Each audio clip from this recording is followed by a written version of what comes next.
Magandang araw po sa inyo mga kapatid. Pag-usapan po natin ang gospel. Let's begin in Romans chapter 3 verse 23.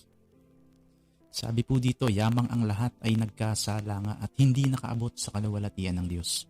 Sabi po sa NASB version, for all have sinned and fall short of the glory of God. Hindi natin kailangan magmanipula ng emosyon dito. Pero kung kilala nyo kung sino ang Diyos, dapat kayong manginig, dapat kayong matakot dahil sa verse na binasa ko. Bakit? Alam nyo ba kung ano ang greatest problem ng tao? Ang greatest problem ng tao is that God is good. Ang Diyos ay mabuti. Ang isa pa is that God is love. Ang Diyos ay pag-ibig. Bakit ang kaalaman na ang Diyos ay mabuti ay dapat akong matakot? Because you're not good. Because you're not good. Ang isang kriminal ay hindi takot sa mga korap na hukom. Bagkus takot sila dun sa mga judges na noble judges. Na humahatol ng tama. Sabi sa verse, sabi sa talata, all have sinned. Ito ang malaking dahilan. God is good and He must do something about your violation of law. You have sinned. Anong ibig sabihin nito? Ibig sabihin is to not be conformed. To not be conformed to the law of God. Hindi pagtulad. It means to not be conformed to the will of God. Ibig sabihin, sa isang pana o sa isang busog, pag bumitaw ka, dapat sa pool mo target, kaso hindi sablay ka. Hindi mo natamaan yung target. O sa madalit salita, you miss the mark. Ito ang problema. Ikaw ay nagkasala sa mabait na Diyos na karapat-dapat sa buo mong pagsunod. Nakarapat-dapat sa lahat ng papuri. Let's imagine, nung time ng creation, ang araw, ang buwan, sinong nag-design nito? Inutusan sila ng Diyos, araw dito, sumikat ka sa ganitong oras, lumubog ka sa ganitong oras, at kayong mga bituin ay magningning kasabay ng buwan. At ikaw, Pluto, Jupiter, Neptune, lahat ng planeta, humilera kayo sa scale na to. Umikot kayo ng ganito. Lahat sila ay sumunod.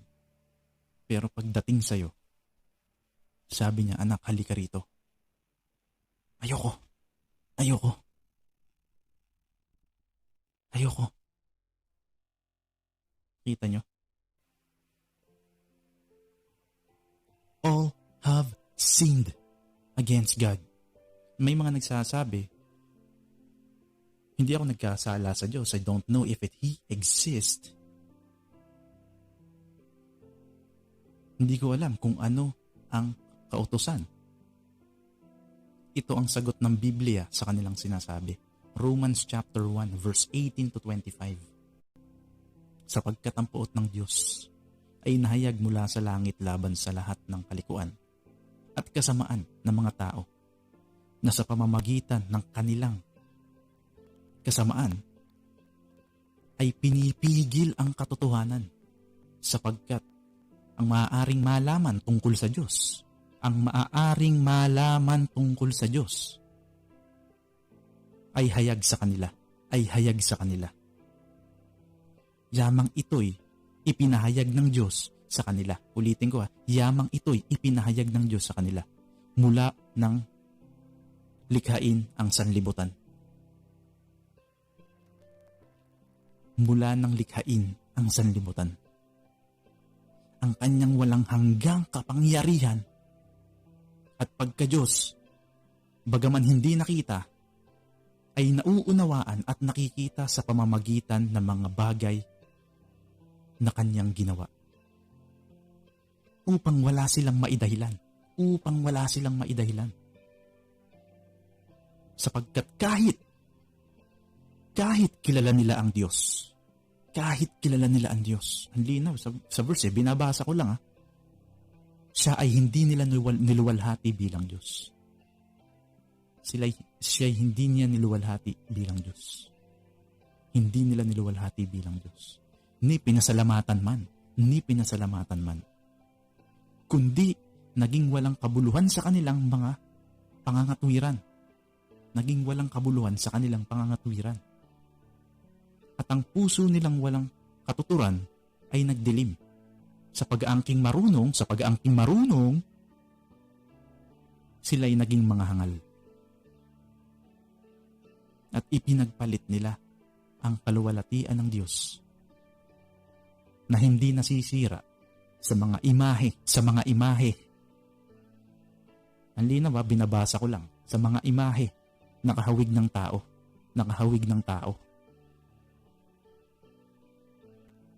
na nasisira, at ng ibon, na mga hayop, at ng mga apat na paa, at ng mga gumagapang. Kaya't dahil sa mga pagnanasa ng kanilang mga puso, ay hinayaan sila ng Diyos. Hinayaan sila ng Diyos sa karumihan upang lapastanganin ang kanilang mga katawan sa kanilang mga sarili. Sapagkat pinalitan nila ng kasinungalingan ng katotohanan ng Diyos at sila'y sumamba at naglingkod sa nilalang. Makita niyo yun? Ulitin ko sapagkat pinagpalit nila sa kasinungalingan ang katotohanan. Ang katotohanan ng Diyos. At sila'y sumamba at naglingkod sa nilalang. Sa nilalang, ibig sabihin doon sa tao. Sa halip na sa lumalang. Sino yung lumalang? Ang Panginoon. Na siyang pinupuri magpakailanman. Amen. Nakita niyo yun? Hindi ako nagsabi niyan. Ang Biblia. Ang linaw. Hindi ko na kailangang ipaliwanag Alam nila kung sino ang Diyos. Sabi ng Biblia. Alam ng tao ang tungkol sa kautusan ng Diyos.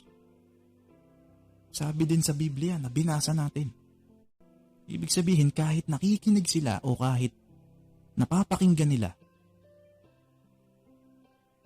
alam nila ang katotohanan. Pero dahil sa kanilang kagustuhan na mamuhay sa kanilang sariling kalayaan, sa kanilang sariling kasalanan,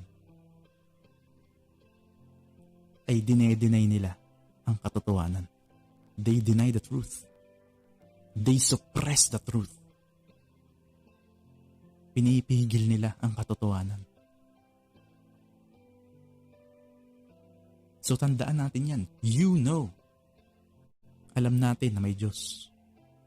At hindi lang sa alam natin na may Diyos.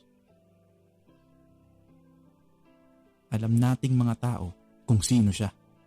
Kung sino siya. Alam nating mga tao na ang Diyos ay nagbigay ng kautusan. Nagbigay ng kautusan. At ito'y hindi mo nasunod. Hindi mo nasunod. Let's talk about the extent of sin. Extent of sin sa Genesis chapter 6 verse 5. Genesis chapter 6 verse 5. Sabi dito, nakita ng Panginoon na napakasama na ng tao sa lupa. At ang bawat haka na mga pag-iisip ng kanyang puso ay palagi na lamang masama. Then the Lord saw the wickedness of man was great on earth, and that every intent of his thoughts, of his heart, was only evil continually. Sa pagiging omniscience ng Diyos, o yung nakakaalam ng lahat ng mga bagay, ang Diyos ay tumingin sa puso ng tao sa pagkakataong ito sa Genesis chapter 5. Pero anong nakita niya? Ang lahat ng nabubuhay nung panahon na yun, nakita niya ay nagpapatuloy sa kasalanan, sa kasamaan. Sabi sa verse, continually evil. Sa puso, tandaan yan, sa puso, yung mga mahilig sa puso dyan. Sa puso at pag-iisip ng tao. Sasabihin ng mga tao, well, dati pa yan noong pa yan Well, nagkakamali ka. It's still today. It's still today. Alam niyo kung bakit? After this, ng Genesis, bumaha. Alam niyo yung nangyari kila Noah. Ang kanyang sambahayan, lamang ang naligtas. Yung mga anak niya, umakyat sa bangka. Tapos na ba yon? Hindi. The flood judge the man. Yung baha, judgment ng Diyos yun doon sa masasamang tao na binanggit na sa Genesis chapter 6 But it did not change the man. It did not change the man. Hindi ito nabago. Alam natin na ang mga taong umakyat doon sa barkong ginawa ni Noah ay pareho ng kalikasan ni Adan. Saan ba sila galing kay Adan? Gumawa ba ulit ang Diyos ng panibagong tao? Nalaman nyo may nabalitaan kayo? Wala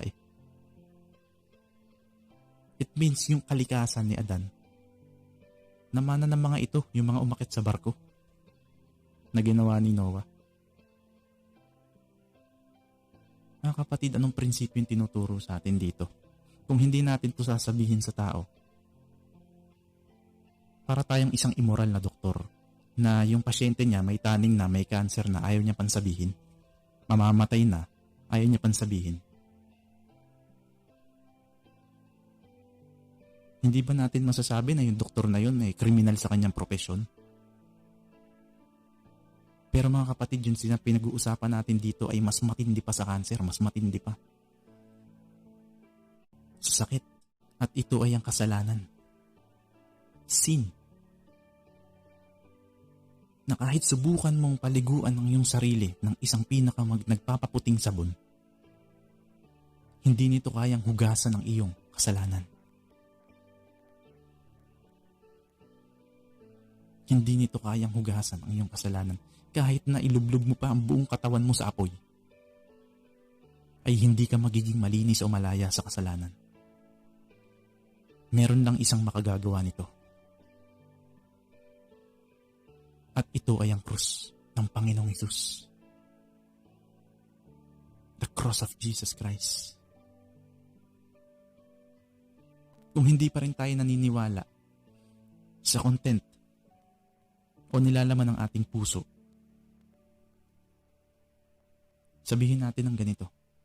Yung bawat iniisip mo ngayon, na pumapasok sa isip mo ngayon, ilalagay ko, ire-record ko sa isang DVD at ipapalabas ko sa maraming tao, kasama ang iyong mga kaibigan. Ilalagay natin sa projector lahat ng buong buhay mo, ng mga iniisip mo, hanggang sa kasalukuyan na iniisip mo ngayon.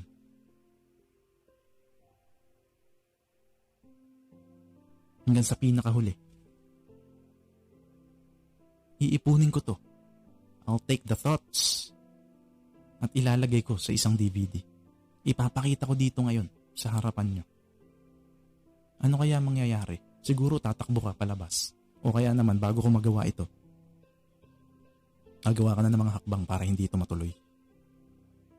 Ipigilan mo na ako. Pero nakita nyo, kapag ang Diyos ay nagpatotoo, ay totoo. Kapag ang Diyos ay nagpatotoo sa tao, totoo ang kanyang sinasabi. Ito ang lalim ng inyong pagkatao.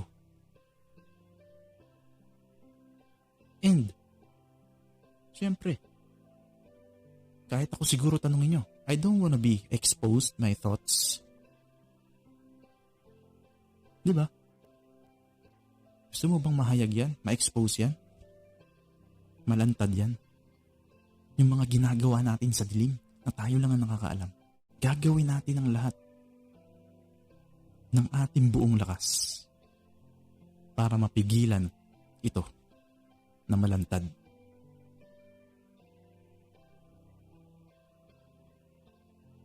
Kahit na ito ay ipapalabas dun sa mga katulad mo rin na gumagawa nito. Yan ang mangyayari kapag ipinakita na ng Diyos ang lahat ng iyong mga ginawa. Ito ang patotoo ng Biblia sa mga ito. Genesis chapter 8 verse 21. Genesis chapter 8 verse 21. Anong sabi? At sinamyo ng Panginoon ang masarap na amoy at sinabi ng Panginoon sa kanyang puso, hindi ko na umuling susumpain ang lupa dahil sa tao, sapagkat ang haka at puso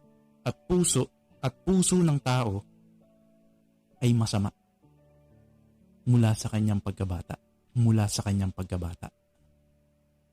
Hindi ko na rin muling lilipulin ang lahat ng nabubuhay na gaya ng aking ginawa. So, ibig sabihin, hindi lang pala ito tumutukoy sa matatanda. Even dun sa mga kabataan. Even dun sa bata.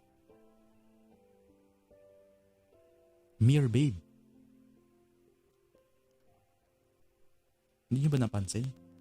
May mga pilyong bata, may mga nananakit na bata, may mga nababalitaan tayo ng bubuli ng kapwa, mga kaklase nila.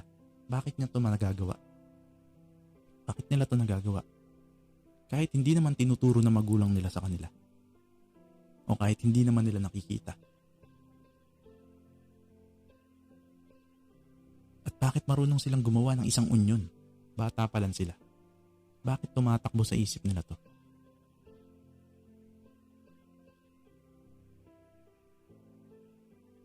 Diba? Sa primary school pa lang, meron ng nananakit, ng babatok ng kaklase niya. Bakit niya to ginagawa?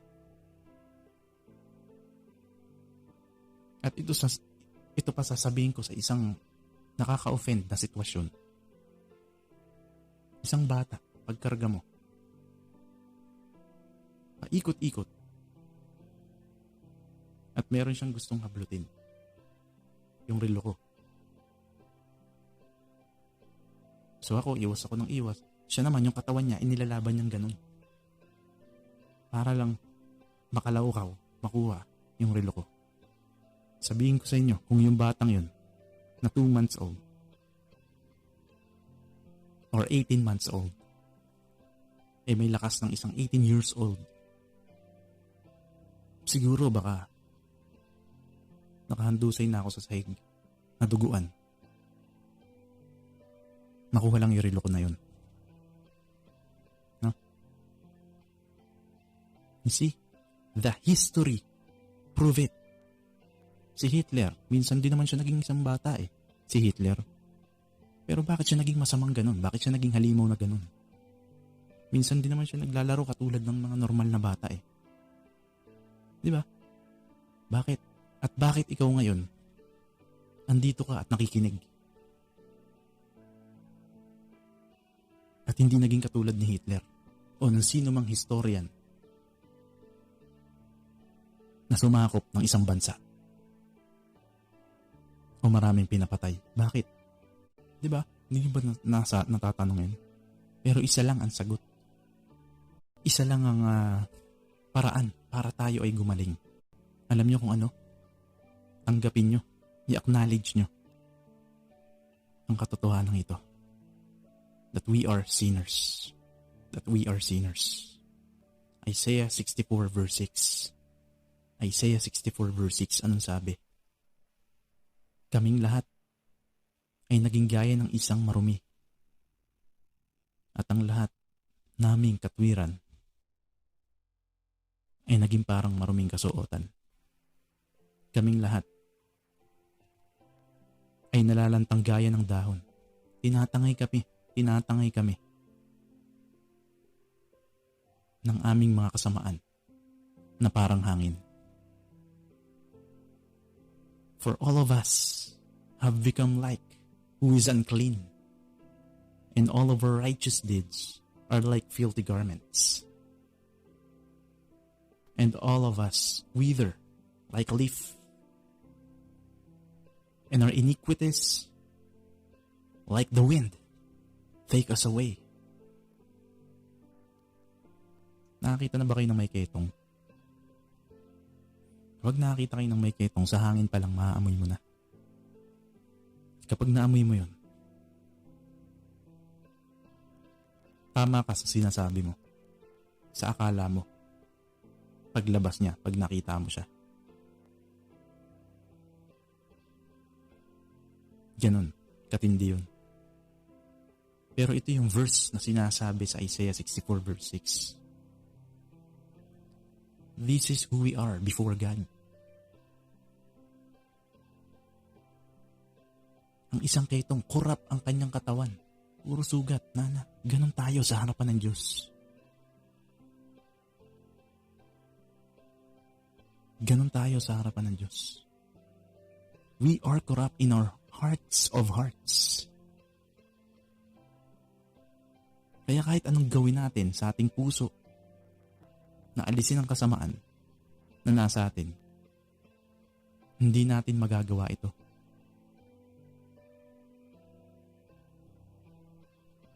Hindi natin magagawa. Hindi natin magagawang magbago o maayos ang puso natin. Ang problema natin sa kasalanan ay hindi sa gumagawa tayo ng mali. Ang problema, tayo mismo ay talagang mali. We are wrong. Kaya tayo nakakagawa ng mga bagay na sobrang masasama. We sin because we are sinners. By nature. By nature. We are sinners by nature.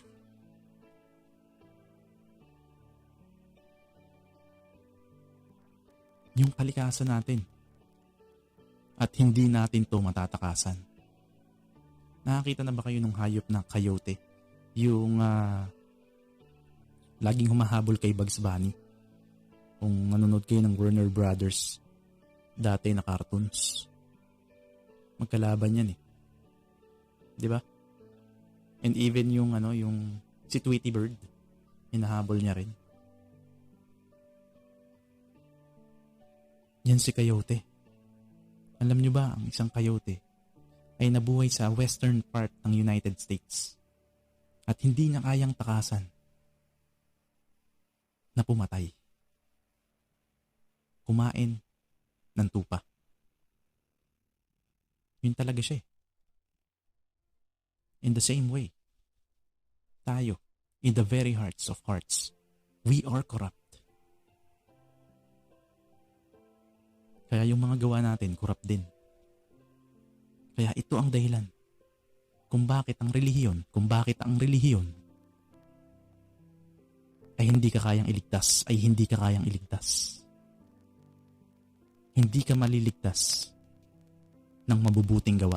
Hindi ka maliligtas ng mabubuting gawa. Kasi walang kahit anong mabuti sa'yo.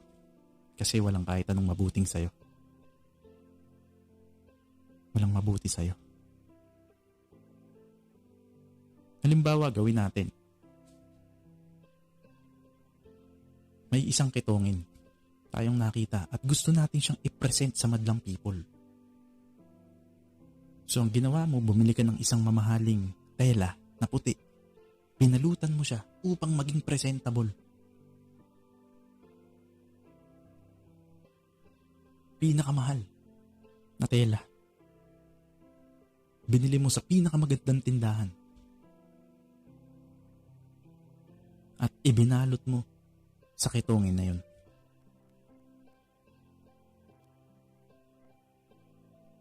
Tapos sasabihin mo, tignan nyo. Naging presentable siya. Pero after that event, alam nyo, bago lumubog ang araw, o sa paglubog ng araw, baka wala pa nga eh. Alam nyo, nadadating ang oras na yung corruptness ng kanyang katawan ay lalabas din. Lalabas din sa telang yun. Yung telang yun magiging marumi at mapupuno ng mga dugo. Mapupuno ng mga dilaw-dilaw na nana. At at magiging marumi ang telang yun katulad ng kanyang sarili. In the same way, all our good works, lahat ng ating mabubuting gawa, ay parang isang maruming kasuotan. Sabi sa Isaiah 64, verse 6, na binasa po natin. Isang maruming basahan sa harapan ng banal na Diyos, ng makatarungang Diyos. Romans chapter 3, verse 9 to 10. Romans chapter 3, verse 9 to 10. Ano ngayon?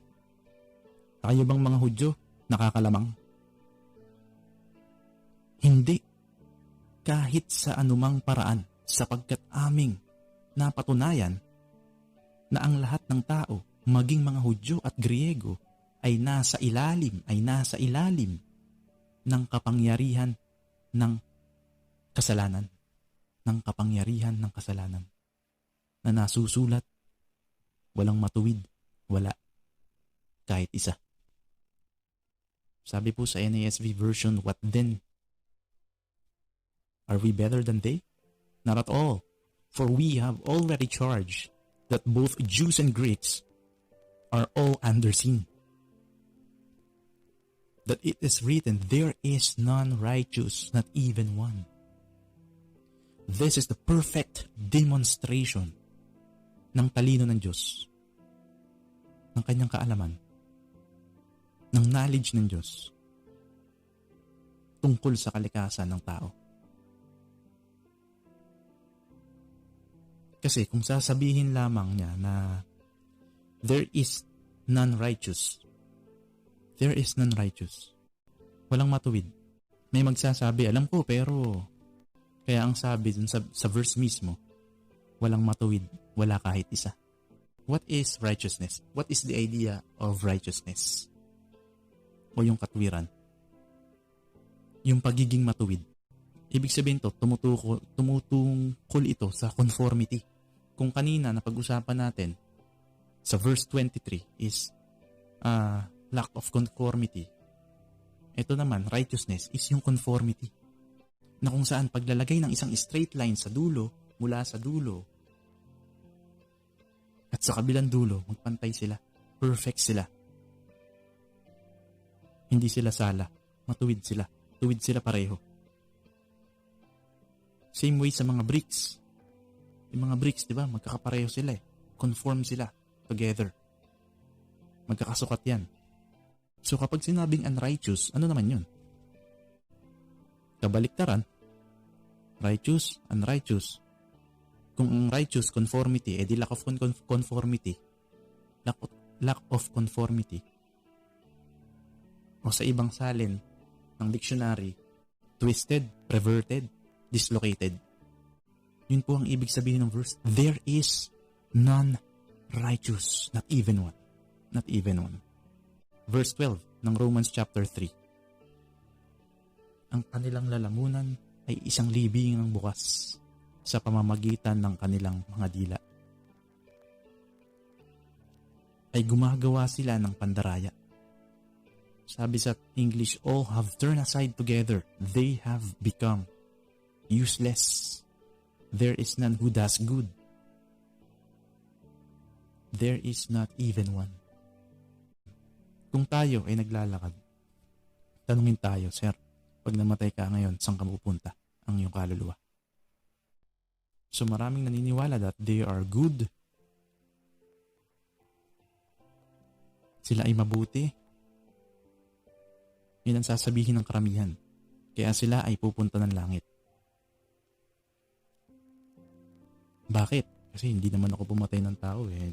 Nagbibigay naman ako ng limos sa mga namamalimos eh. I'll trying to be good.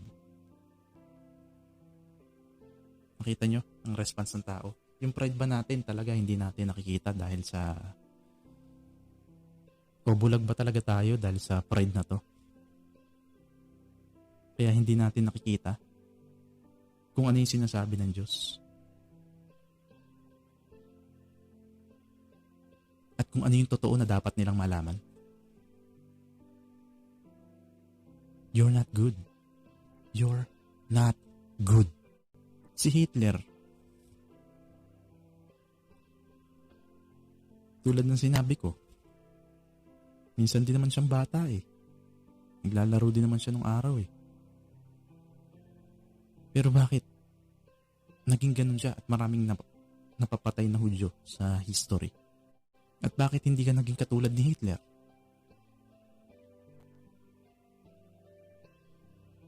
O masigit pa. Bakit? Alam niyo kung bakit? Because of the common grace of God restrained you. Because of the common grace of God restrained you. Pinipigilan ka. Yung iyong kademonyuhan, yung evil mo. Pinipigilan.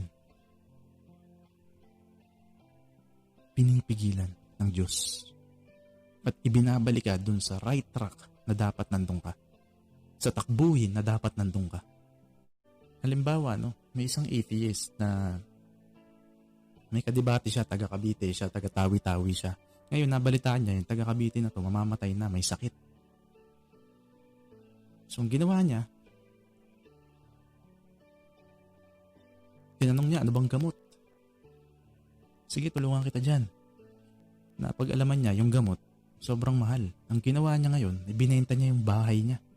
Lahat ng ari-arian niya, mabili lang yung gamot na yon at matulungan yung kadebate niya na yon. Sa mata ng tao, sasabihin natin, napakabait na tao nung atheist na yon. Pero anong sabi ng Biblia sa kanya? Mali yung ginawa ng atheist. Bakit? Bakit mali yung ginawa ng atheist? Ang buti naman ng ginawa. Kasi, he gets glory dun sa kanyang sarili. Ang galing ko. Lalo na kung nalaman nyo, ang ginawa niya, lumangoy siya papunta ng Cavite mula Tawi-Tawi. Maiabot lang, personal, ang kanyang tulong na gamot dun sa kanyang kadebate. Baka bait, sasabihin natin. Pero anong sabi ng Biblia sa kanya? Kasalanan yung ginawa ng atheist na yun. Bakit? Because imbis na magpasalamat siya sa Diyos, binigyan siya ng ganong resources at kalakasan ng katawan upang makarating doon at madala yung tulong na yon o yung gamot na yon doon sa may sakit. He gets glory for themselves. He gets glory to himself.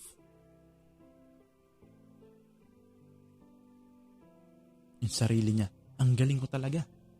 Ginawa ka ng Diyos. Tayong lahat ay nilikha ng Diyos. Maging ang atheist na yun ay nilikha niya para sa kanyang kaluwalhatian. Para sa kaluwalhatian ng Diyos mismo. So, ibig sabihin, lahat ng dapat na iyong success, ng iyong ginagawa, uminom ka man o kumain, is supposed to be done for the glory of God.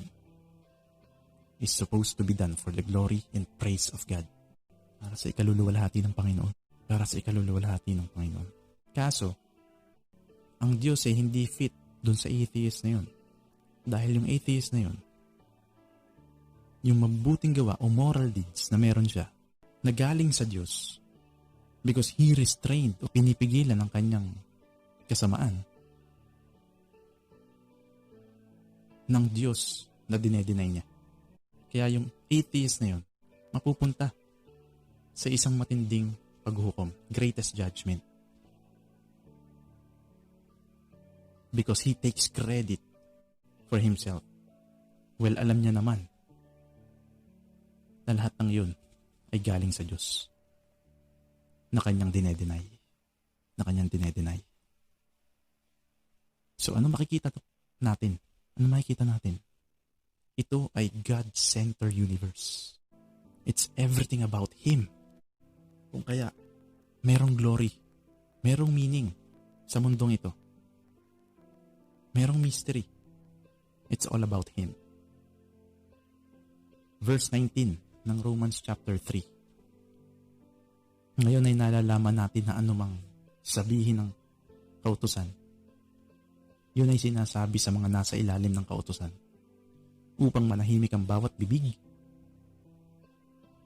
at ang buong sanlibutan ay mapasailalim ng hatol ng Diyos. Mapasailalim ng hatol ng Diyos. Now we know that whatever the law says, it speaks to those who are under the law,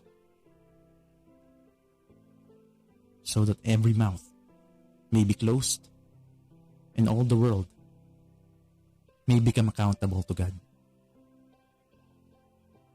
So maraming tao, naniniwala sila na pupunta sila ng langit dahil sa acknowledgements o pagsunod sa Ten Commandments.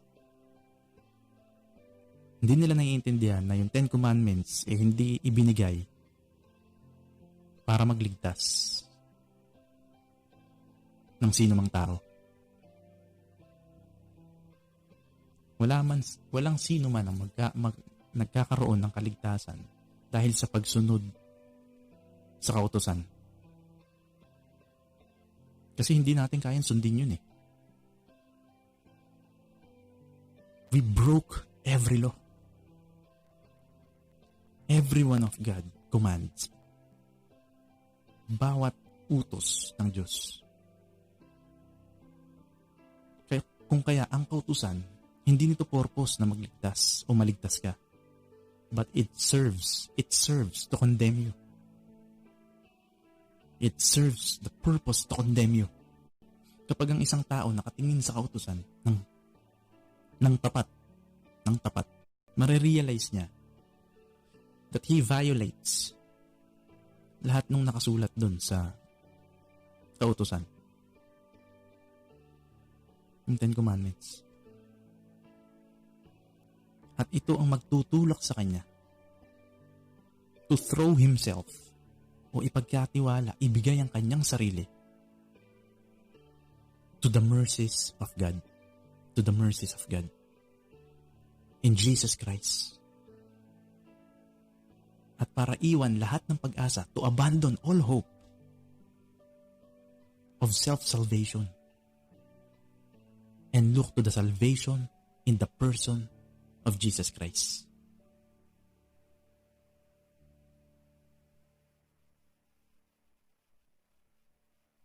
Of Jesus Christ. Iwanan ang lahat ng kanyang pag-asa. Pag-asa na ililigtas ang kanyang sarili. At ang hanahanapin niya ay yung kaligtasan sa katauhan ni Kristo. Ito ang purpose ng kautusan. Ang purpose ng law. Yung iba kasi, ang gusto ngayon, magkaroon ka lang ng konting kaginhawahan sa sarili mo. Magkaroon ka ng self-esteem. Maging proud ka sa sarili mo. Mapuno ka ng puro ikaw. Yun ang gusto nila. Mali yan. Libingan yan. Dead end yan. Ang gusto ng Diyos, makita mo kung sino ka. At sa ganun, lumapit ka kay Kristo. At sa paglapit mo kay Kristo, ikaw ay manunumbalik. You will be restored. You will be saved. Sinasabi ng mga tao, well, ako, sumusunod ako sa kautusan. So, ang tanong ko sa inyo, napi-perfect nyo ba ito? So, sasabihin nila, hindi. Yung iba lang. Yung iba, hindi ko nasusunod. Hindi ko natutupad. Alam nyo kung anong tanong ko sa kanila? Ilang beses nagkasala si Adan? Ilang beses nagkasala si Adan? Sa Garden of Eden? Ilang beses? Isang beses. Isang beses lang nagkasala si Adan sa Garden of Eden. Tayo, ilang beses nagkasala sa isang araw? Ilang beses na hindi mo nasunod yung mga nakasulat sa kautusan? Si Adan, isang beses lang.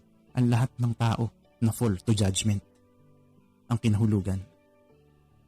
Judgment ang kinahulugan ng buong tao ngayon. Isang beses lang nagkasala si Adan. Kita niyo yun?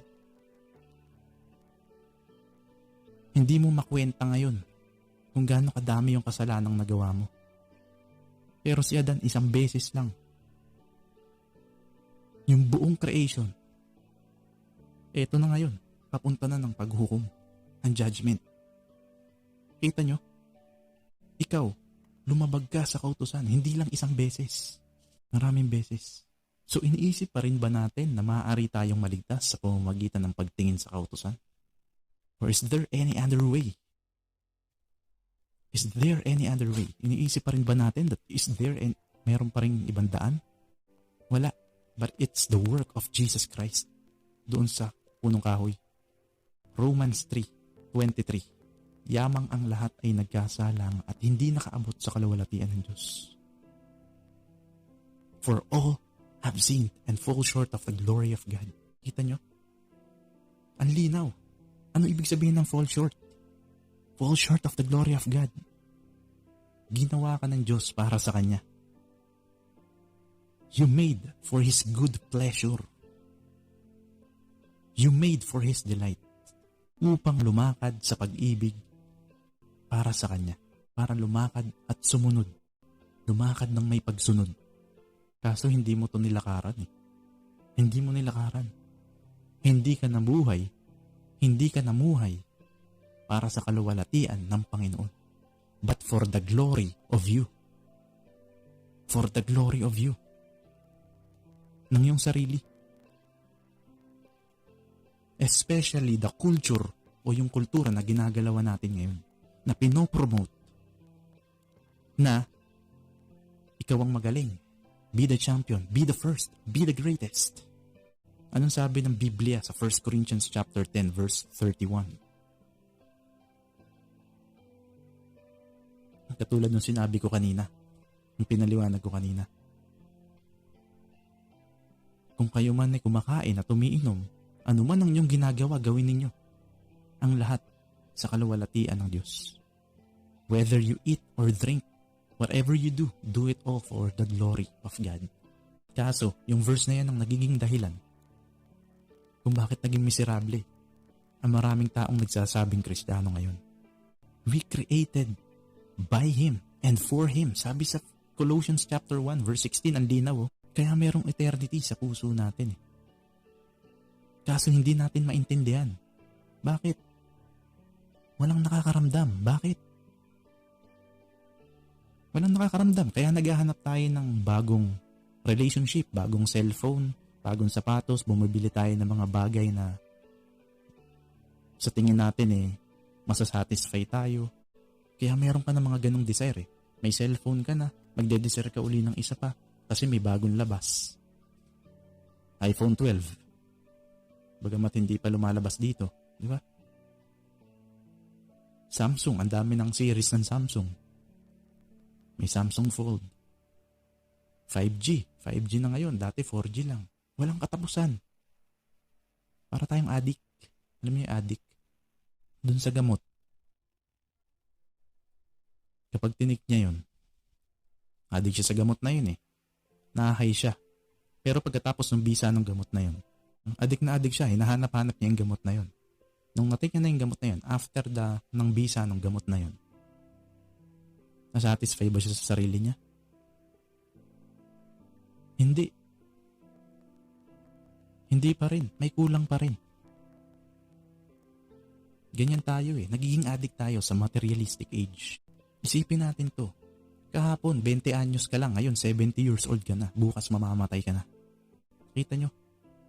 Sabi ni James sa chapter 4, verse 14 ng Santiago. Si James, na kapatid ng Panginoong Hesus. Tayo ay isang singaw lamang. A vapor in the wind. Hindi natin alam kung ano ang magaganap bukas. Ano nga ba ang iyong buhay?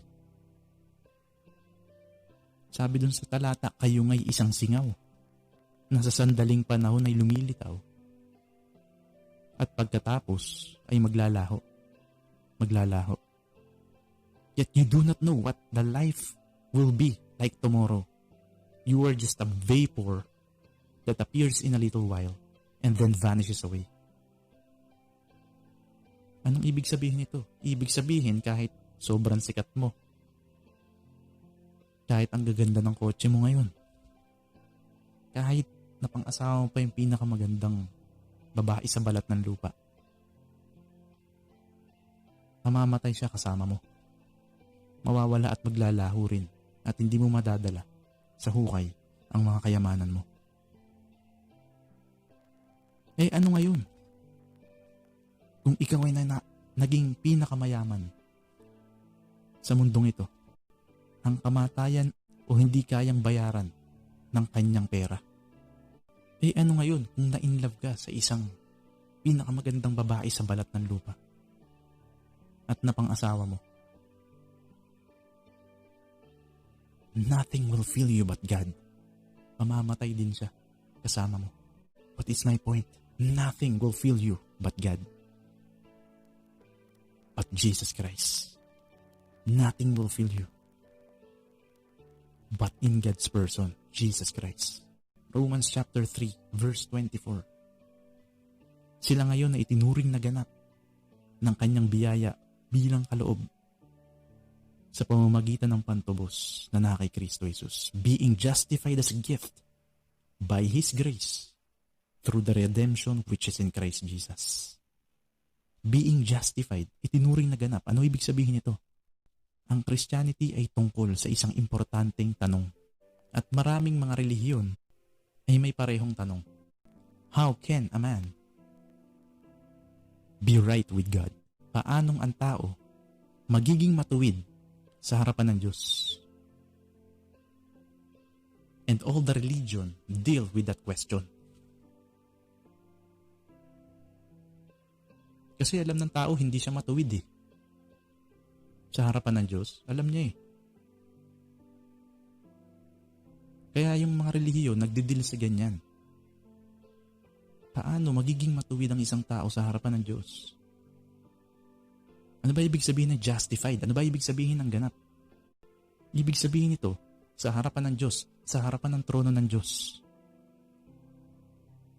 Before the throne of God, bagamat ikaw ay makasalanan at nakagawa ng masasamang gawa, before the throne of God, ikaw ay legal na dinedeklarang matuwid sa kanyang harapan. You are legally right with God. Before the throne of God, legally righteous. Dinedeklarang matuwid sa harapan ng Diyos. At ito po ay, sabi sa talata, as a gift by His grace. As a gift by His grace. Walang bayad. Biyaya nga eh. Walang bayad. Meron lang dalawang relihiyon sa mundo. Alam nyo kung ano? A religion of grace and a religion of works. Yun lang. Yun lang dalawa na yun. Yung dalawang uri na yun. At ang relihiyon, na religion of grace, sila lang ang may tanging kasiguraduhan sa langit, sa pangako ng Diyos. Ang tanging Christianity lang, ang tanging relihiyon, na religion of grace. Pumunta kayo sa iba. Dadagdagan kayo ng mga moral deeds, ng mga mabubuting gawa na dapat mong gawin. O yung self-improvement. Hindi ganito Christianity. Hindi ganito Christianity. Halimbawa, meron tayong kasama dito, no? Na reporter. Tapos, merong mga tao. A Jewish man, a Muslim, and a true Christian. A true Christian. So, yung reporter nagtanong, Sir, pag namatay ka ngayon, saan mapupunta ang iyong kaluluwa? So, unang tinanong yung Hudyo. Sabi niya, napupunta ako ng paraiso. Paraiso, sa langit. Bakit po, sir? Sabi nung interviewer. Mahal ko ang kautusan ng Diyos. I love the law of God. At lumalakad ako sa daan ng mga matuwid. Ako'y nagbibigay ng limos sa mahihirap. Ako'y isang matuwid na tao. Pinasabi ng Jewish man. Yung pangalawang tao naman, yung Muslim. So sabi ng interviewer, Sir, pag namatay ka ngayon, saan mapupunta ang kaluluwa mo? Sabi ng Muslim, Ako'y mapupunta sa langit, sa paraiso. Bakit po? Dahil sa pagmamahal ko sa Quran. Sa Quran. Ako ay isang taong masunurin. Sumusunod sa Quran. Ako ay deboto, dedicated ng pagdadasal sa templo. Ako ay isang matuwid na tao. Ngayon, yung pangatlong tao, the true Christian. Anong sabi ng interviewer? Sir, pag namatay ka ngayon, saan mapupunta ang kaluluwa mo? Sabi ng Kristiyano. Sa kasalanan pinaglihi ako ng aking ina. Ipinanganak akong lubos ng makasalanan. Nalabag ko ang bawat kautusan na ibinigay ng Diyos. At ako'y karapat dapat sa matinding kaparusahan. Greatest judgment.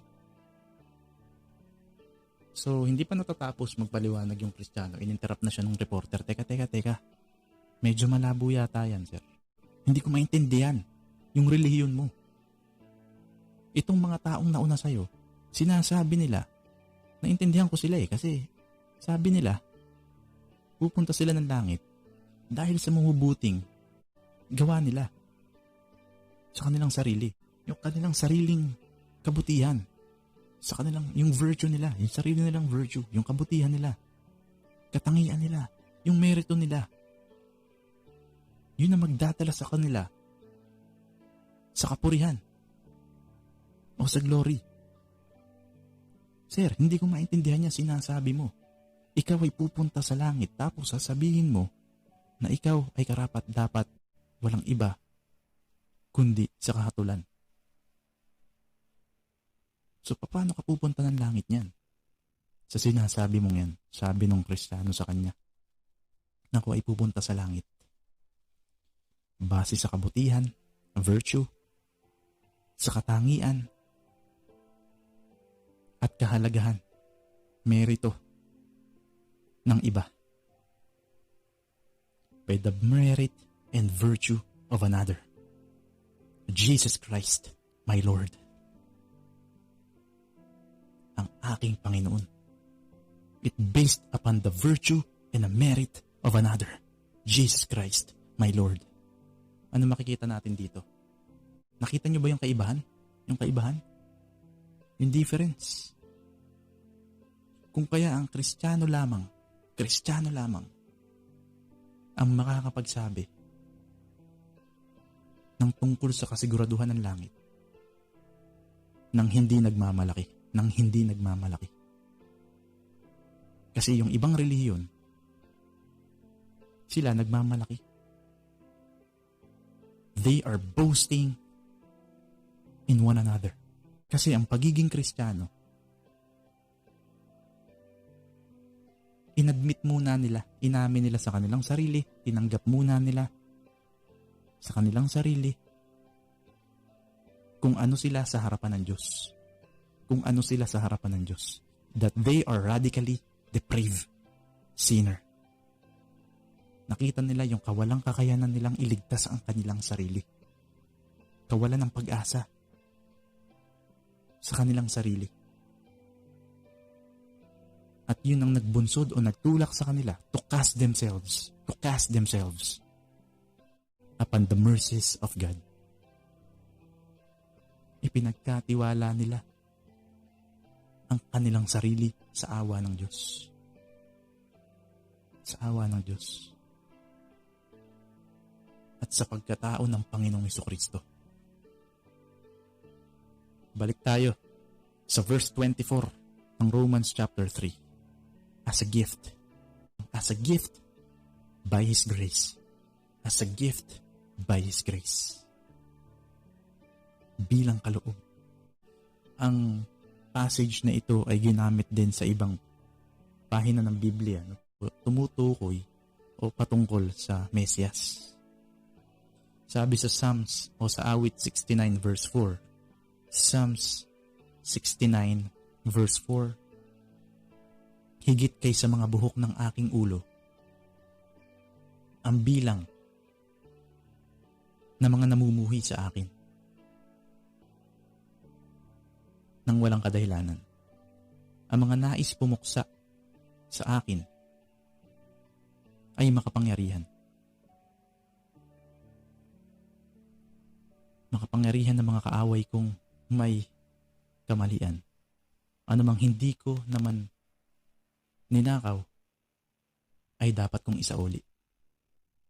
Those who hate me, sabi sa English version, sa NASB version, those who hate me without a cause are more than the hairs of my head.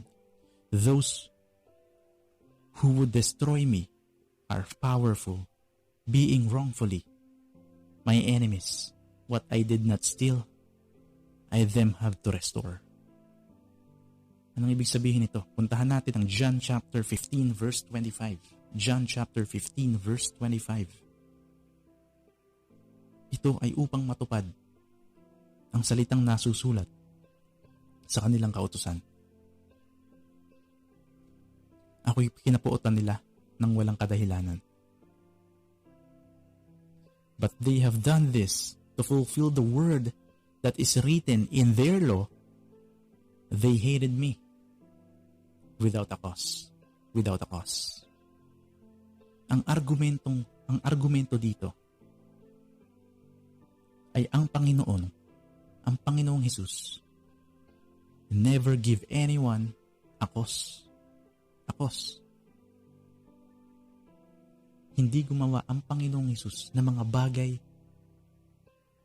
na kakamuhian nila. No cause. Tulad din ang sinasabi po dito sa Romans chapter 3 verse 24. You are declared to be right. Speaking to the Christians before the throne of God without a cause. Without a cause. Ibig sabihin, wala kang ginawang anuman. Hindi ito dahil sa'yo. Sa kabila ng iyong kalikasan. It because of Him. It because of Him. Ikaw ay karapat-dapat sa kahatulan. He paid the price. He paid the price.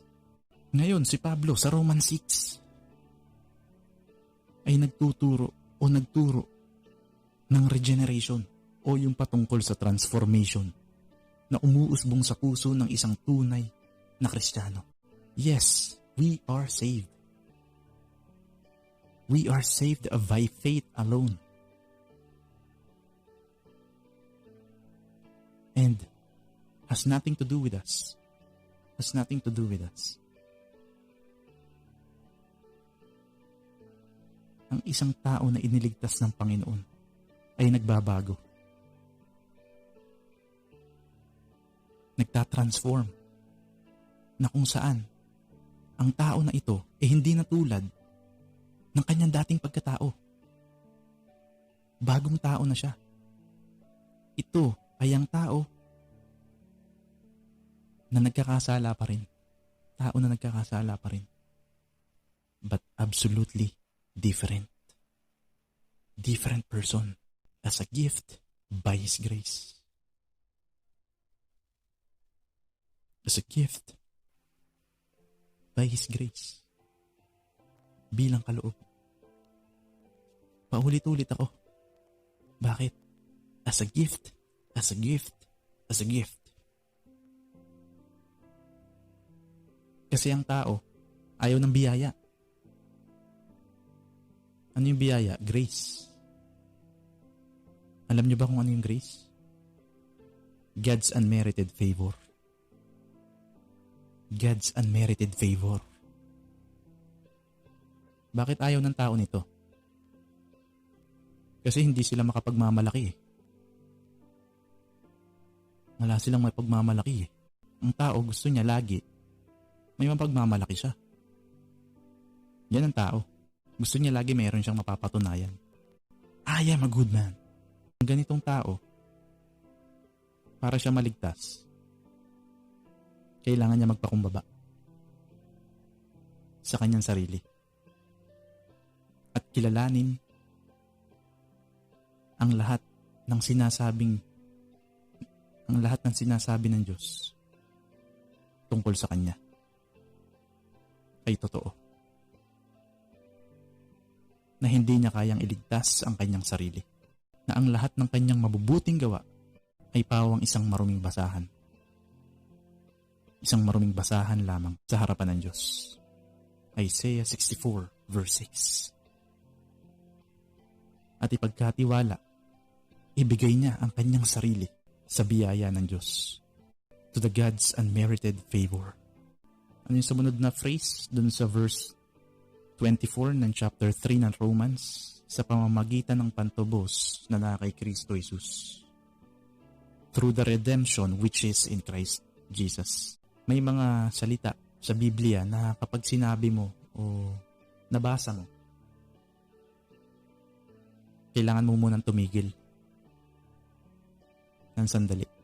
At ang isa sa mga halimbawa ng salitang ito ay ang word na redemption. Redemption. O pantubos. Ang tanging paraan para ikaw ay maligtas ay sa pamamagitan ng redemption. Sa pamamagitan ng redemption. Pantubos. Which is worked out by Christ. Worked out by Christ. By Jesus Christ. Ano ba redemption? Ano ba ibig sabihin ng redemption? O pantubos. Ito ay tumutukoy sa pagiging malaya ng isang alipin o isang bihag sa pamamagitan ng pagbabayad ng isang halaga. Liberation of slave, captive, by paying the price. Yun ang ibig sabihin ng redemption. Tayo ay alipin ng kasalanan. Slave of sin. Bihag ng kasalanan at nag-aantay na lamang ng paghahatol o ng paghatol ng Diyos, waiting for judgment. Ibig sabihin, ikaw ay isang bilanggo na hinatulan ng kamatayan, a prisoner condemned to die. At para ikaw ay maligtas dito, para ikaw ay makatakas dito, para ikaw ay maging malaya sa hatol na ito, kailangan ng kabayaran ng isang halaga. For you to be saved, a price need to be paid. At ang price o halaga na yun ay binayaran ng tanging anak ng Diyos, ang Panginoong Hesus. Ang Panginoong Hesus sa punong kahoy, doon sa krus. Siya ay namatay. Siya ay namatay. Verse 25. Romans chapter 3 verse 25. Na siyang inilagay ng Diyos bilang handog na pantubos. Ang linaw, no? Ang linaw ng koneksyon sa verse 24 nung pinaliwanag natin. Na siyang inilagay ng Diyos bilang handog na pantubos sa pamamagitan ng kanyang dugo. Na mabisa sa pamamagitan ng pananampalataya. Ito ay kanyang ginawa upang maipakita ang pagiging matuwid ng Diyos sapagkat sa kanyang banal na pagtitiis ay kanyang pinalagpas ang mga kasalanan na gawa nung nakaraan. Whom God displayed publicly as a propitiation in His blood through faith.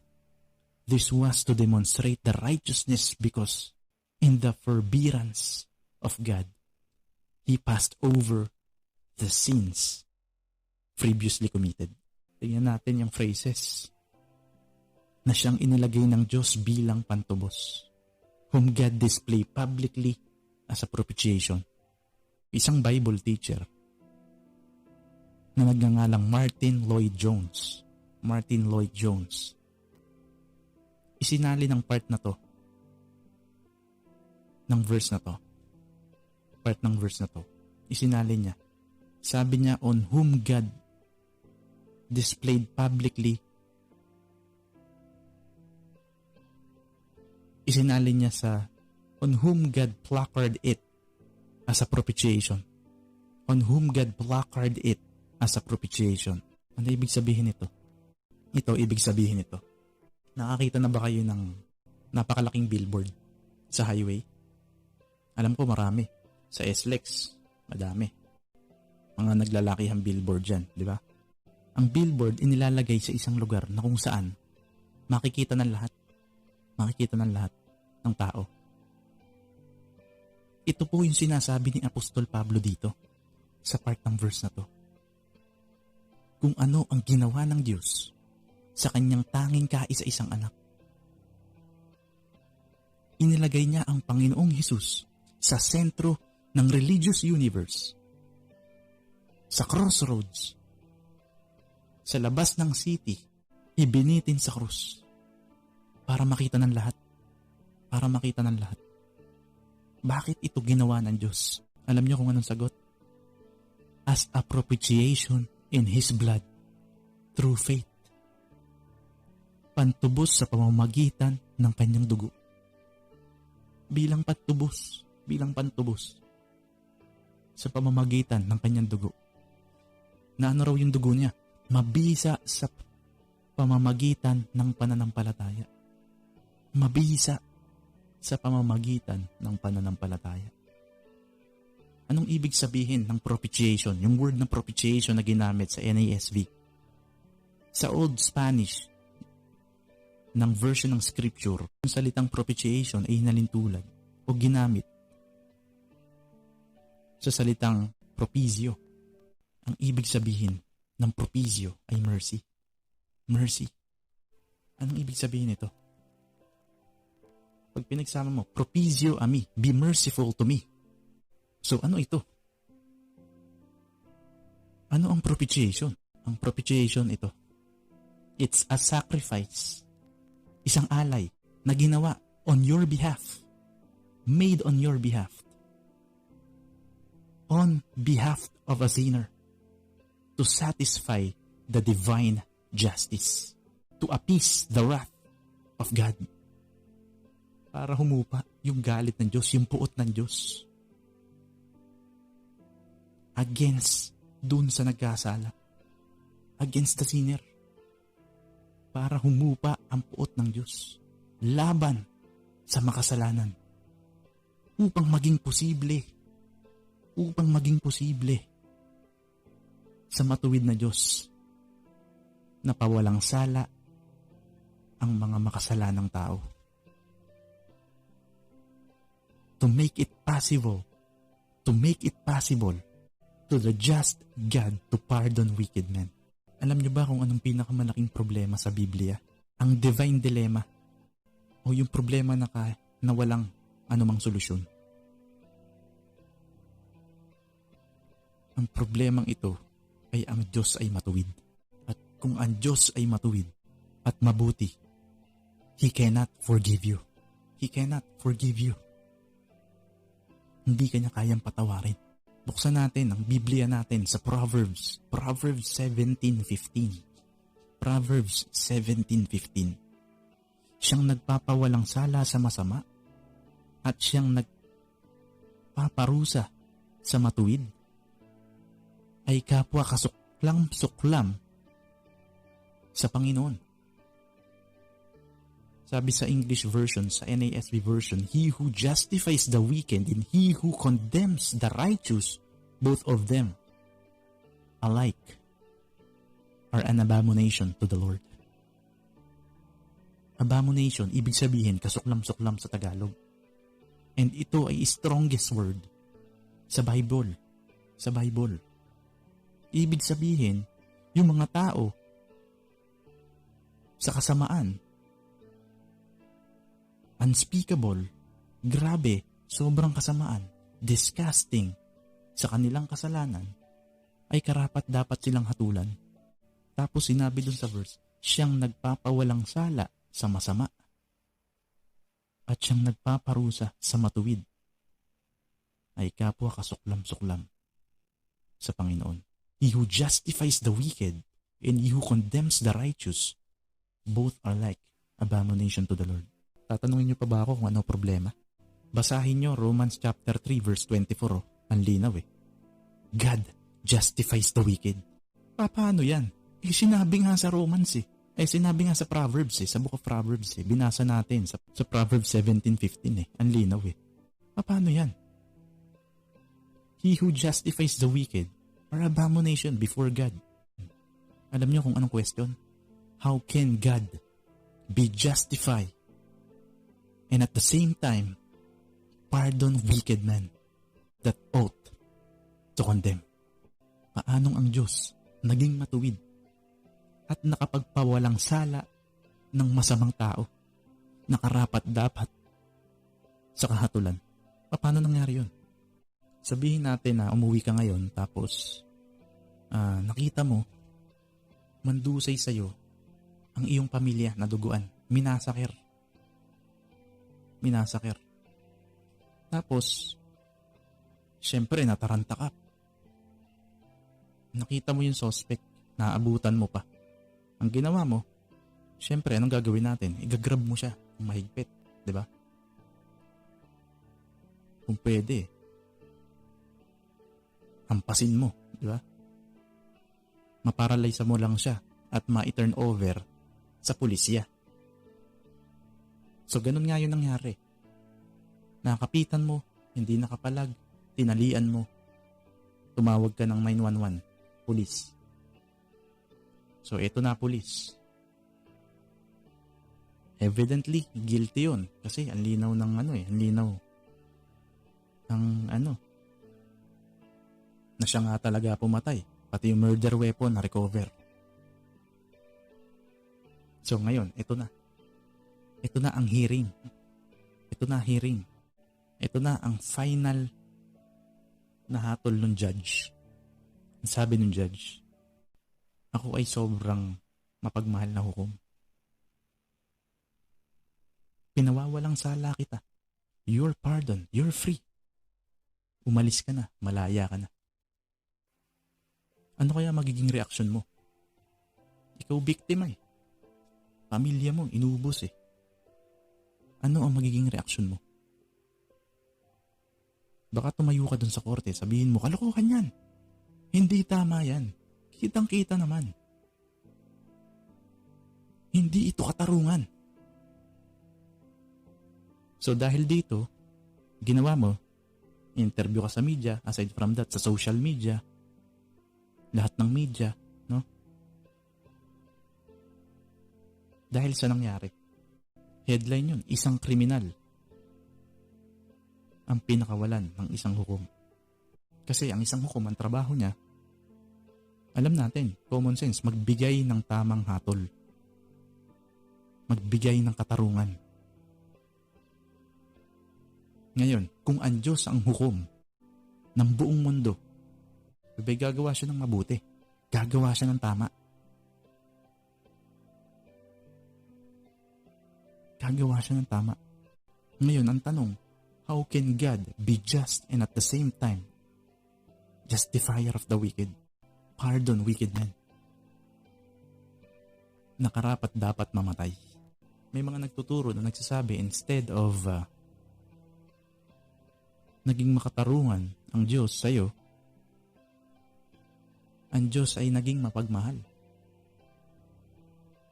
Mali yun. Ibig sabihin, yung pag-ibig ng Diyos, hindi matuwid. Kapag ka ganon. Unjust, logically. At kapag ganito, masasabi din natin, yung inconsistency sa nature o kalikasan ng Diyos. Ito ang tama. Ang Diyos ay matuwid at mapagmahal. Ang dalawang bagay na ito ay hindi pwedeng magkakontra. Hindi pwedeng magkakontra yan sa isa't isa. God cannot pardon in extent to His justice.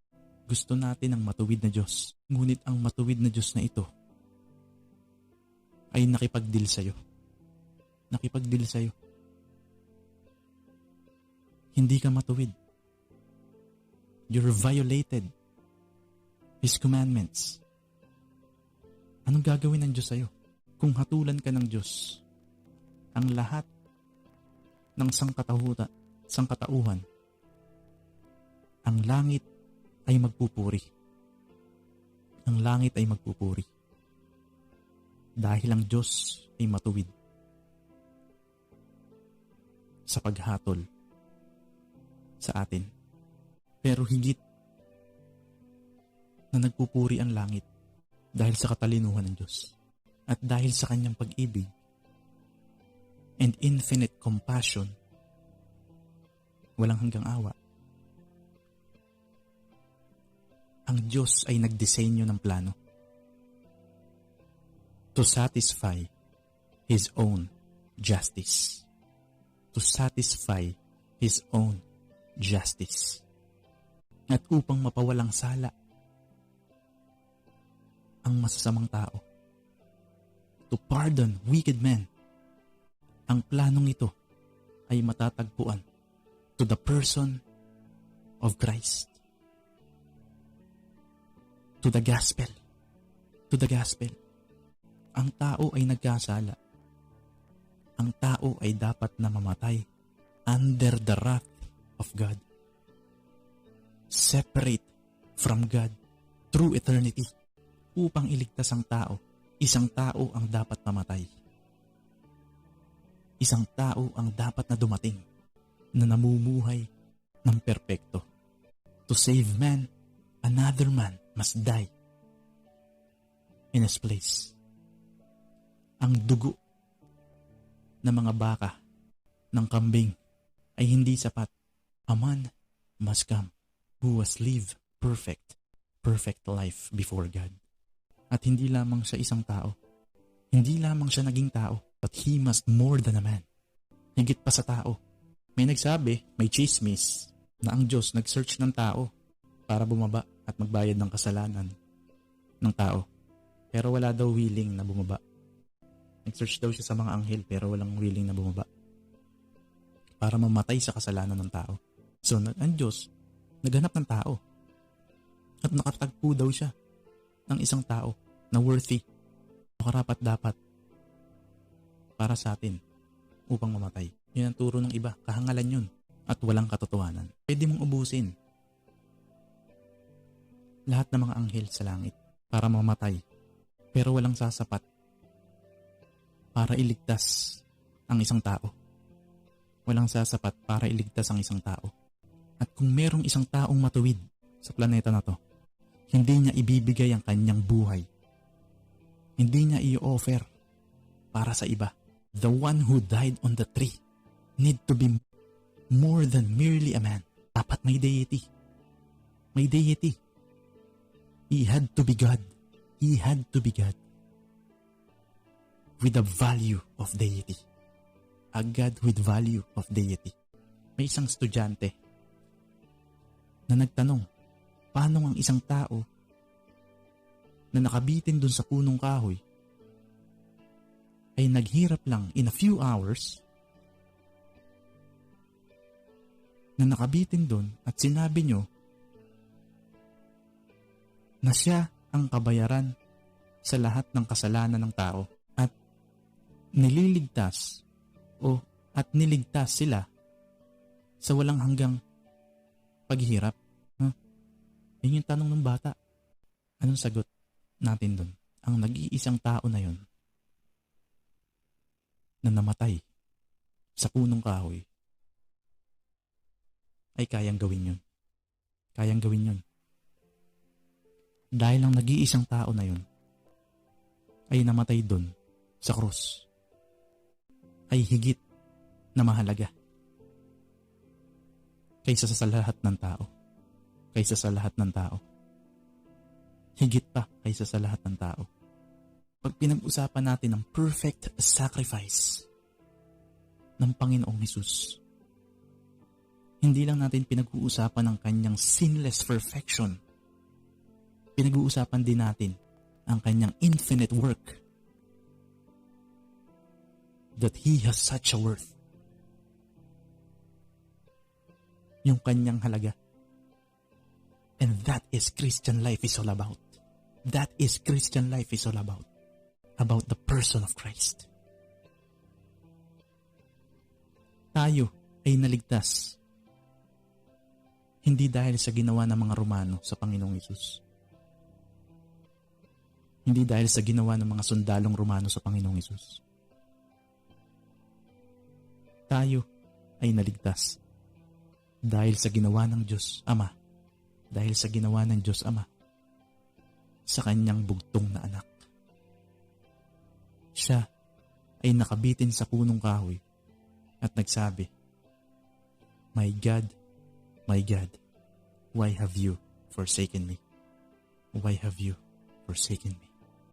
Anong ibig sabihin nito? Anong ibig sabihin ng verse na yan sa Matthew chapter 27 verse 46 na may cross-reference sa Psalms 22 verse 1? Anong ibig sabihin ng forsaken me? It means deserted me, abandoned me. Sa ibang salin, yun ang ginamit ng mga salita. Sinasabi ng mga ibang interpreter dito sa Psalms 22, ang Diyos Ama daw ay tumingin pababa sa lupa at nakita na yung kanyang anak ay nakapako dun sa krus at namatay na. Hindi daw kaya tignan ng Diyos Ama ang Panginoong Hesus. Kaya tumalikod na lamang ang Diyos Ama. Malimpaliwanag na naman. Malimpaliwanag na naman. Anong ibig sabihin nito? Psalms chapter 22 verse 1 and 2. Basahin po natin. Diyos ko, bakit mo ako pinabayaan? Bakit napakalayo mo sa pagtulong sa akin? Sa mga salita ng aking karaingan, o Diyos ko, sumisigaw ako kapag araw, ngunit hindi ka sumasagot. Sumisigaw ako kapag araw, ngunit hindi ka sumasagot. Hindi ka sumasagot man lamang. At kapag gabi, hindi ako nakakatagpo ng kapahingahan. My God, why have you forsaken me? For far from my deliverance are the words of my groaning. Oh my God, I cry by day, but you do not answer, and by night, but I have no rest. Anong makikita po natin sa mga talata? Yan ang complaint ng Panginoon. Complaint ng Panginoon. Ng Panginoong Hesus. Dun sa krus. Nung nakabitin siya dun. Yan ang isa sa mga kondisyon niya. Habang siya ay nakabitin sa punong kahoy. Abandoned by God. Yun ang kondisyon niya ng mga oras na yun. He was abandoned by God. Verse 4 and 5. Anong sabi? Sa iyo, ang aming mga magulang ay nagtiwala. Sila'y nagtiwala. At iyong iniligtas sila. Sa iyo, sila'y dumaing, at naligtas. Sila'y nagtiwala sa iyo. At hindi nabigo. Sabi po sa English, in you, our fathers trusted. They trusted in you. Deliver them. To you they cried. They cried out and were delivered. In you they trusted and were not disappointed. Anong makikita po natin? Sa Psalms 22 verse 4 and 5. Dito ay nagbigay ang Panginoon ng isang argumento. Wala sa history ng covenant ng Diyos sa kanyang bayang Israel na ang isang matuwid na tao tumawag sa Panginoon, cried out to God, o nanalangin sa Diyos nang hindi naligtas. Lahat naligtas sa kanyang mga kaaway, sa kanilang mga kaaway. Pero ang Panginoon, anong sabi dito? Pero ako, nakabitin ako dito sa punong kahoy. Ang iyong kaisa-isang anak. You have forsaken me. Pinabayaan mo ko. Bakit? Verse 3. Anong sabi sa verse 3 ng Psalms 22? Yet you are holy. Gayunmay, ikaw ay banal. Verse 6, anong sabi ng Psalms 22? But I am a worm and not a man. Ngunit ako'y uod at hindi tao. Anong makikita po natin dyan? Nang ang Panginoong Hesus ay nasa punong kahoy, dinala niya mismo ang ating mga kasalanan.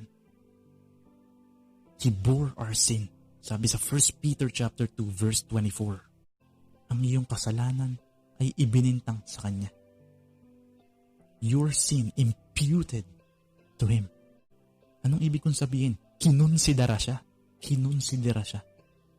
na siya ang may kasalanan. Jesus Christ is the one treated before the throne of God as guilty. As the one who is guilty. Siya ang tinrato na may sala sa harapan ng trono ng Diyos. For all the sins of His people and of the people, He was singled out by Yahweh upang dali ng kasalanan ng kanyang mga mamamayan. Galatians chapter 3 verse 10. Ito po yung aking sinasabi. Sapagkat ang lahat ng umaasa sa mga gawa ng kautusan ay nasa ilalim ng sumpa. Sapagkat nasusulat, sumpain ang bawat hindi sumusunod sa lahat ng mga bagay na nakasulat sa aklat ng kautusan. For us, many as are of the works of the law, or under the curse. For it is written, cursed is everyone who does not abide by all the things written in the book of the law, to perform them. Anong makikita po natin dito? Lahat tayo nasa ilalim ng kautusan, ang linaw ng verse. Nasa ilalim ng sumpa. Dahil hindi tayo makasunod o sumusunod sa kautusan, sa book of the law. Pero ano ang pakiramdam ng nasa ilalim ng sumpa? Ano ang pakiramdam ng nasa ilalim ng sumpa? Ang ibig sabihin nito ay sa ating kondisyon, ang pagiging rebelde sa Diyos, tayo ay sobrang sama, na kung saan ng isang wicked man, unang pagtapak niya pa lang ng kanyang paa sa impyerno, ang huli niyang na maririnig ay ang celebration sa langit, ang pagdakila ng mga anghel sa Diyos, dahil tama ang paghatol ng Diyos sa atin. Tama ang paghatol ng Diyos sa atin. Tama ang paghatol ng Diyos sa lahat ng tao. Kapag wala sa iyo o wala ka sa Panginoong Hesus, outside of Christ, at nakatayo ka sa iyong sariling mga gawa, moral deeds, paghahakbang ka, yung huling hakbang sa impyerno, maririnig mo lahat ng nilalang ng Diyos na nakatayo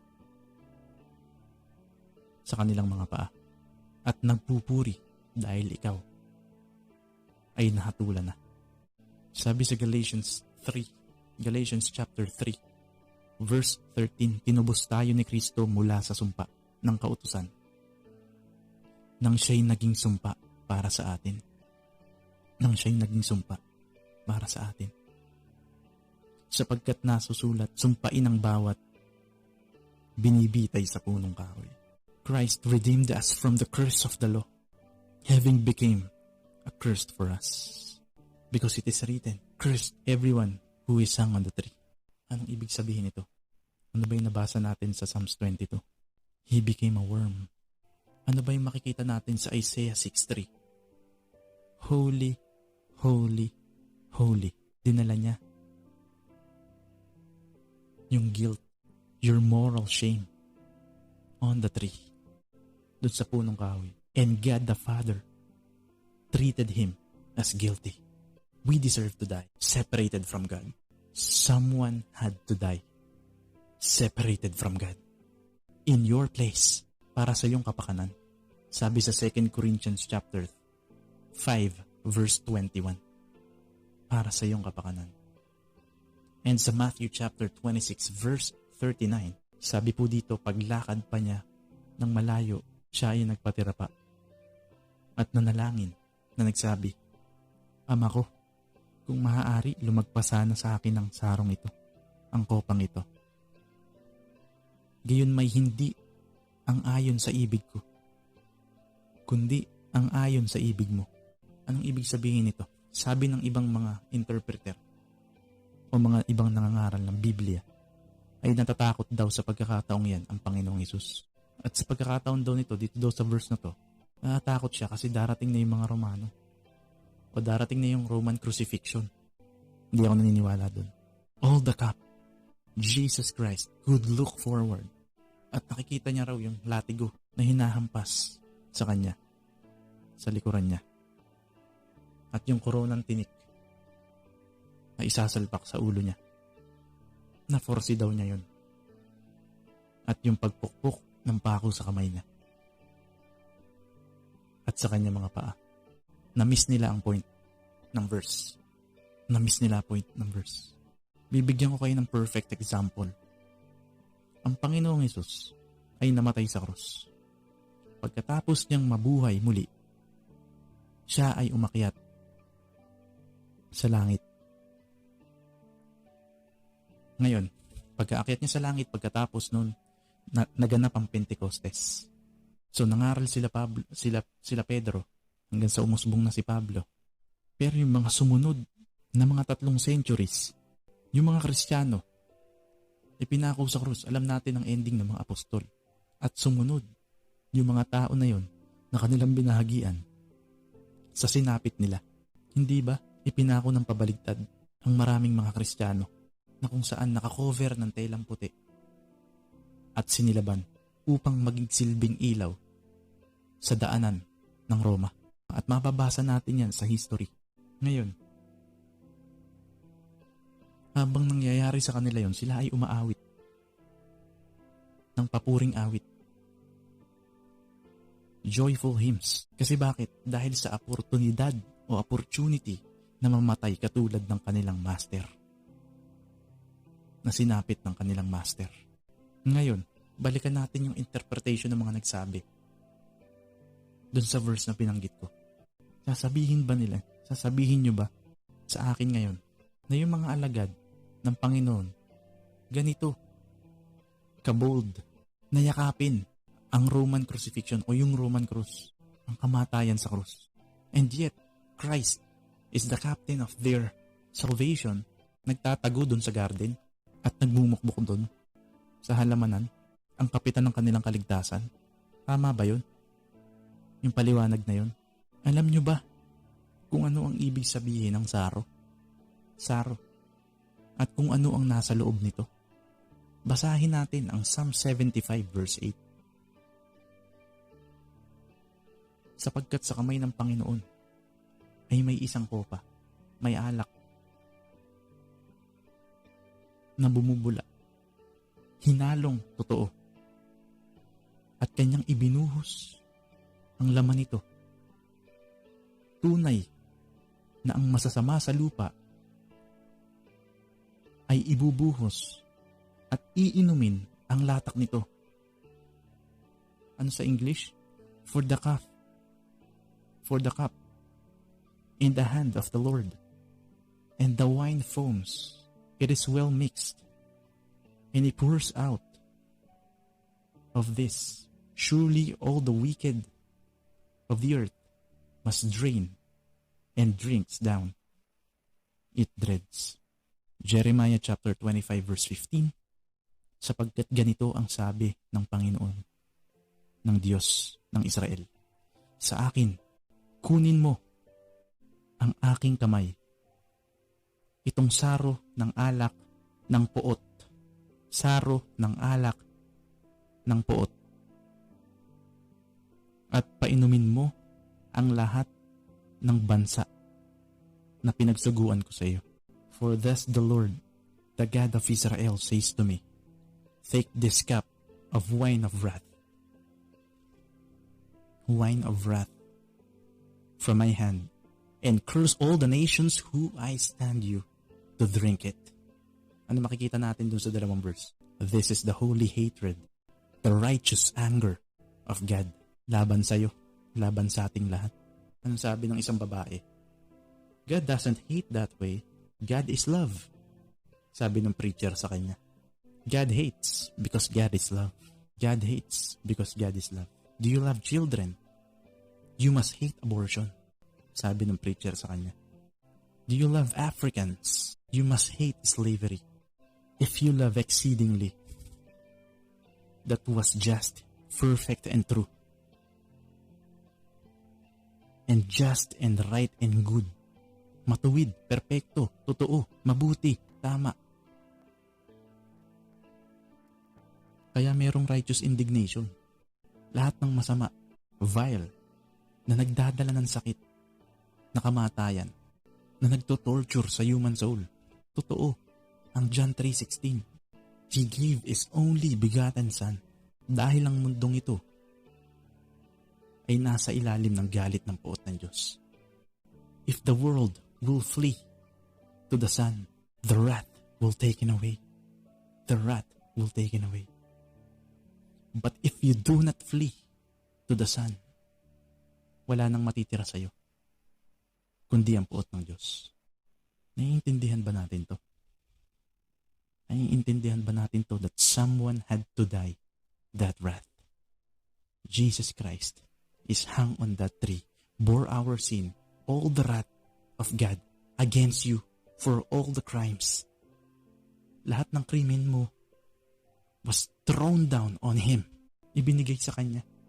Ito ang testimony ng banal na kasulatan. Ito ang testimony ng scripture na kung ikaw ay condemned sa iyong kasalanan, sa araw ng paghukom, all the creations, heaven and earth, ay magtataas ng kamay at magsasabi na ang Diyos ay tama sa Kanyang ginawang paghatol sa iyo. But it doesn't have to be that way.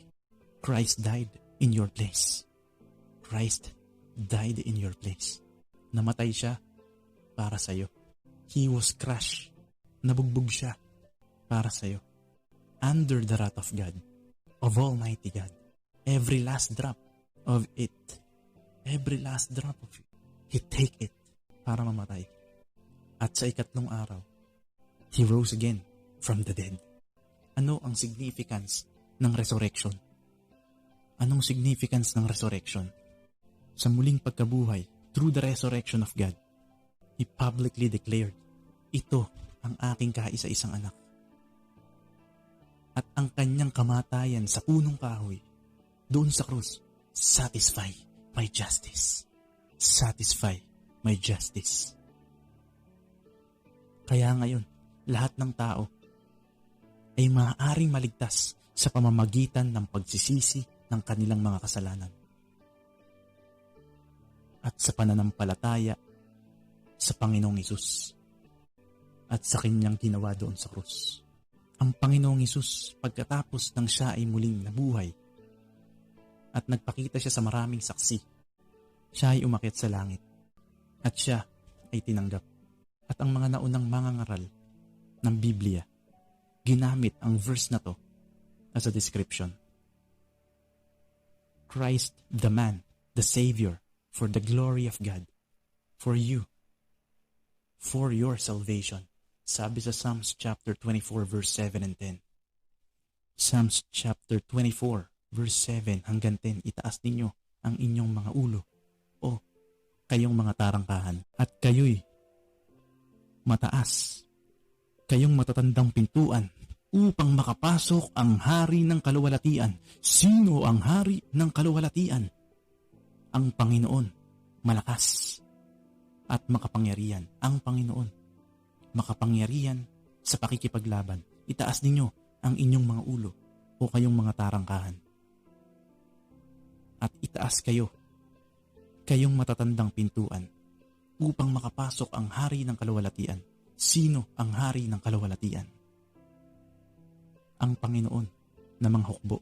Siya ang hari ng kaluwalhatian. Anong sabi sa English? Lifted up, O gates, and lifted up, O ancient doors, that the King of glory may come in. Who is this King of glory? Who is the King of glory? The Lord strong and mighty, the Lord mighty in the battle. Lifted up, you heads, O gates, and lift them up, O ancient doors, that the King of glory may come in. Who is this King of glory? The Lord of hosts. He is the King of glory, the Lord of hosts. Mga kapatid, sa kauna-unahang pagkakataon, ang mga pinto ng langit ay nabuksan para sa matuwid na tao. Para sa matuwid na tao. The gates of heaven opened for the righteous man. Na-imagine nyo ba yun? Na-imagine nyo yun? Ang Panginoong Hesus ay lumakad sa langit pagkatapos umupo sa trono ng Diyos. At kahit na kung saan kahit ang mga anghel ay hindi nahawakan yun. Sitting down at the right hand of His Father. At sinabi niya sa kanyang Ama, it is finished. It is finished. Sa pagbabalik ng Panginoong Hesus, babalik siya, hindi isang sanggol. Hindi siya babalik na isang mahirap na tao. Babalik siya dun sa sinasabi ni Daniel, the Son of Man. Son of Man. At tatawagin niya ang lahat ng mga bansa sa paghukom. Ang mga patay ay muling mabubuhay. Lahat ay makakarinig ng kanyang tinig kahit na sino man tao. Kahit na ang tao mang yun ay magtago sa bato o sa kailaliman ng bundok. Tatawagin sila ng Panginoon. Kahit na naisin pa nilang magtago. Kahit sa ang kalaliman. Lalaki o babae. Bawat tao ay hatulan ng Panginoong Hesus to their every thought. Sa bawat kanilang mga sinabi. Sa bawat salita na kanilang binitiwan. They will be judged. Kayo ba ngayon ay natatakot? Tama ito. Matakot kayo. Tumakbo kayo ngayon sa Panginoong Hesus. Kiss the Son now. Kiss the Son. Make peace with Him. Throw away all hope whatsoever na pinangahawakan mo ngayon. Yung sarili mong righteousness. Throw away all hope. Yung religious affiliation. Bitawan mo yan. Yung mabubuting gawa mo ay isa lamang maruming basahan. Throw yourself upon Him, upon Christ. Repent of your sin. Acknowledge them. Mourn for them. Throw yourself upon Christ. Throw yourself upon Christ. He is mighty to save. He is mighty to save. How much you pray, how much you study. You could even begin to describe even one person, the glory and person of Jesus Christ, and what He did for us on that tree. Everything God has ever done, lahat ng ginawa ng Diyos, everything God has done, He is done it for His Son, para sa kanyang anak. Lahat ng ginawa ng Diyos para sa kanyang anak, hindi para sa iyo. If you are standing with God, hindi ito nakadepende sa pagiging miyembro mo ng isang iglesia. Hindi ito nakadepende sa code of righteousness na meron kayo sa inyong iglesia o na naiisip mo. Hindi ito nakadepende sa church affiliation o sa kung saan ka nabibilang. Ito ay nakadepende sa relasyon mo sa kanyang anak, ang Panginoong Hesukristo. Tulad ng binanggit ko sa part 1 nito, dito rin tayo magtatapos. 1 John chapter 5 verse 12. Ang kinaroroonan ng anak ay kinaroroonan ng buhay. Ang hindi kinaroroonan ng anak ng Diyos, ang hindi kinaroroonan ng anak ng Diyos, ay hindi kinaroroonan ng buhay. Anong gagawin mo ngayon? Will you trust Him? Will you cry out to Him? Lord, save me. Repent of your sin. Believe the gospel. Trust Christ alone, mga kapatid. Trust Christ alone. Oh, what a Savior. What a Master. Full of kindness. Lahat ng nauuhaw ay lumapit at uminom. Sabi sa John chapter 7 verse 37, come to Him. Come to Him. Mga kapatid, tinapos ko na yung sinasabi kong part 2. Marami pong salamat sa tiyaga ng inyong pong pakikinig. Maaari nyo pong ma-download ito. Ang MP3 nito ay nasa baba. Pwede nyong i-download. At ang video na to, kung gusto nyong i-download, just approach me, then I give you the complete link. Pero it's free to download if you are using any other softwares na downloader ng YouTube. Pwede nyong i-download. Maraming salamat mga kapatid. Nawa ay naging malinaw sa atin ang mensaheng ito